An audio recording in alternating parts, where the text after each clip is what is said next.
decided to head into Colorado today. This is Lookout Point here.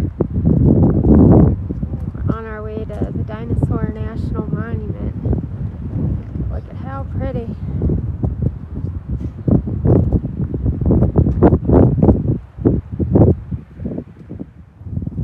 So we're at the Canyon Pintado. I guess it's a visitor center. They call it an orientation center. This tells you where all of the petroglyphs and pictographs are along this road. I believe the road is 139 on your way to the Dinosaur Monument. So you can kind of see here that we're at south orientation, and then all the way along the road here there's just tons of different stops with different petroglyphs and pictographs. So we figured it was something on the way up, especially since we found out that everything is on the Utah side, so taking this road was kind of a moot point. But that's what happens when you don't have internet and can't get any information out of anything. That's our bad. So a little off-grid vacationing and off of the internet vacation put us at a little bit of an impasse, but we're making the best of it by traveling to all the different locations along this road, and then we take a left-hand turn to head back into Utah to get to the Canyon Visitor Center. So this one is called Waving Hands. And you can see there are some drawings, and there's also some vandalism by terrible people. But there is a lot of art tucked up in here. It's pretty cool though. This is the area that the drawings are. It's nice weather here. It's like 60 degrees versus Utah's 90 something. And this one here is called The Guardian. They believe it is a barrier style from 2000 to 1500 years ago. I don't know if you can see those above his head. There's a ton of like hornet nests up there. So if they normally breed up there, that would explain the little warning dude. So this next one, way up at the top of this hill, is either them planting corn or collecting seeds, is what the sign says. And if we zoom out here, you can kind of see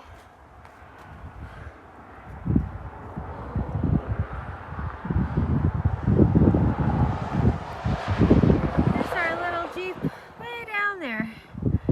We had to hike all the way up this thing to get to this.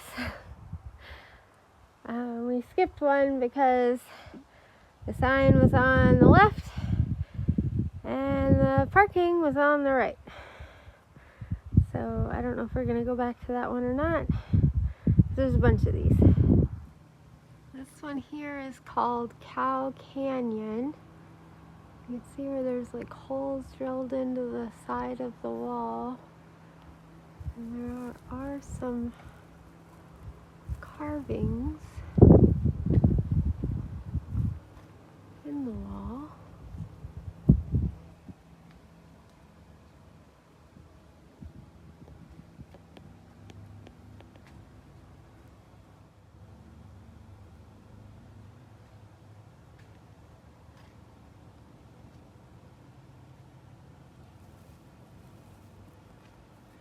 Some in here too. carved into the sandstone. I don't know if you can kind of see the little red one. Probably not because of the sun. There's like a little red paintings up inside of the wall. And there's old dye.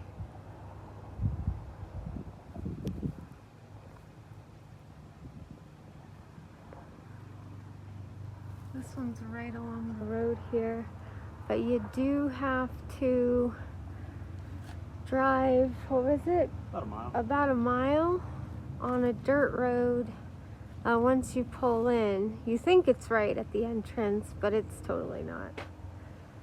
What's really cool, and you're probably not going to be able to see from here, but on the other side of our Jeep there's actually a canyon, and it drops down pretty far. You kind of see the edge of it here. But we drove over like a little bridge, and it was pretty deep on both sides. This area is kind of neat too because there's clearly a cave right here, but it's all blocked off, so it's not like you can explore it. But that's really neat as well. So this is the canyon area. I don't know if you can kind of see down in there or not, but it's a pretty good drop going across the valley here. So we've decided that they could be a little more clear on their descriptions, like, hey, half-a-mile hike up steep terrain, bunch of switchbacks,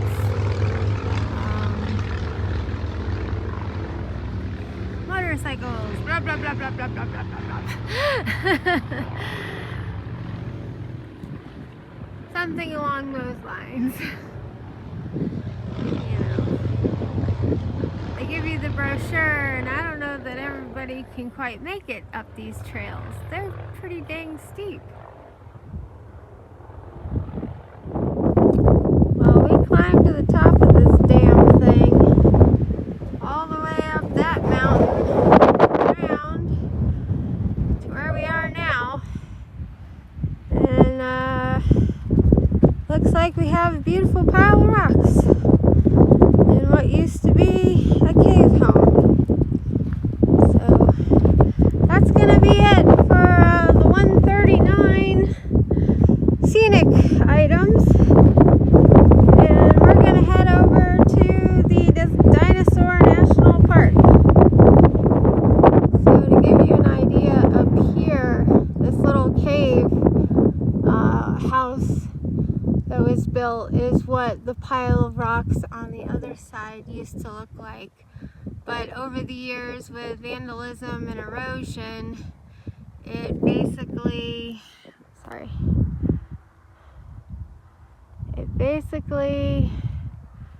turned into the little pebble of rocks that you see there. Nothing left. So that's why it's important to use caution when visiting sites like these. We're here at Dinosaur National Monument, and we're taking the tram to the dinosaur quarry. That existed here in the past. In recent geologic time, these layers have been uplifted and tilted. Because of this tilt, as we drive, we will be traveling back in time. The first layer we see is a dramatic ridge of sandstone. Look closely at this ridge, and you may see grooves or ripple marks. The sediment here was once a sandy shoreline along a shallow sea that covered this region.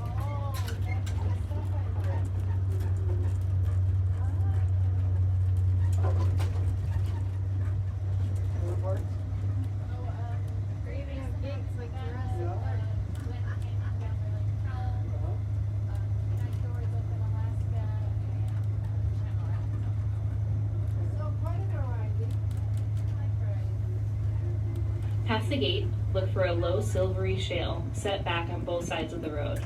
This gray layer was deposited during a time when a shallow sea flooded this area. Try to imagine the many varieties of fish that lived here. Their scales and bones are found as fossils today.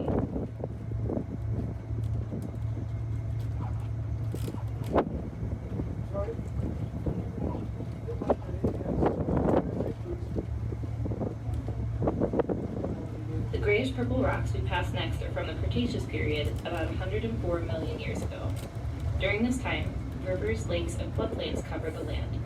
Dinosaurs also lived in this lush landscape, including a species of long-necked dinosaur, or sauropod, called Abitisaurus macintoschi.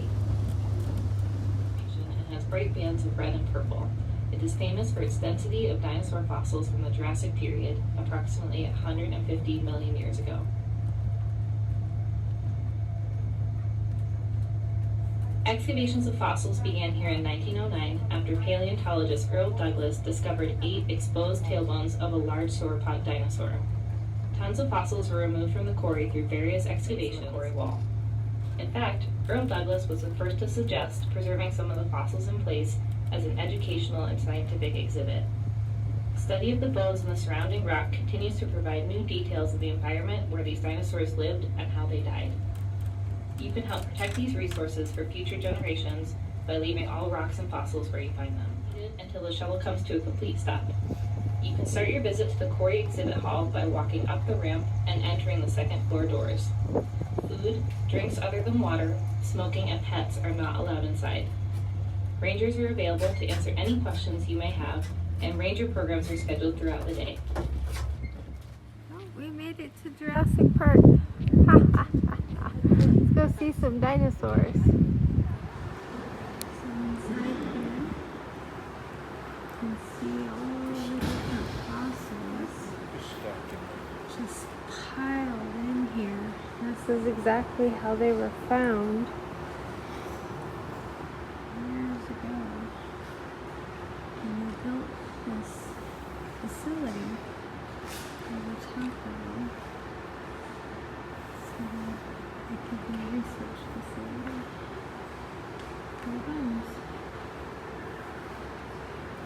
Bones for quite a ways.